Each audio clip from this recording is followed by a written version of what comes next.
Junk foods సమోసాలు కావచ్చు, పానీపూరీలు కావచ్చు, లేకపోతే పకోడీలు కావచ్చు, ఇట్లాంటివన్నీ ఇప్పుడు వీటిటి వల్లనే దేశంలో అనారోగ్యాలు ఎక్కువ వస్తున్నాయి. గుండె జబ్బులు రావడానికైనా, ఊబకాయానికైనా, హార్మోనల్ ఇన్బ్యాలెన్స్ కావడానికైనా ఇట్లాంటి అనేక రుగ్మతలకు కారణమవుతుంది అతిగా వాడేటటువంటి నూనె. దేవి దేవి దేవి దేవి వాడతా ఉండేటటువంటి ఆ నూనె వల్ల వచ్చినటువంటి అంశాల వల్ల అన్నటువంటిది ఇప్పుడు ప్రధానంగా వైద్య నిపుణులు చెప్పిన వేళ కేంద్ర ప్రభుత్వం ఒక కొత్త మార్గాన్ని తీసుకొచ్చింది.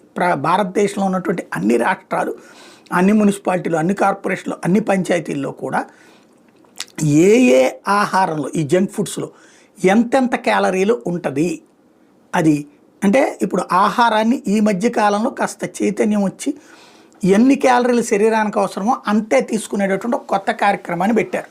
దాంట్లో వచ్చే లోపాలను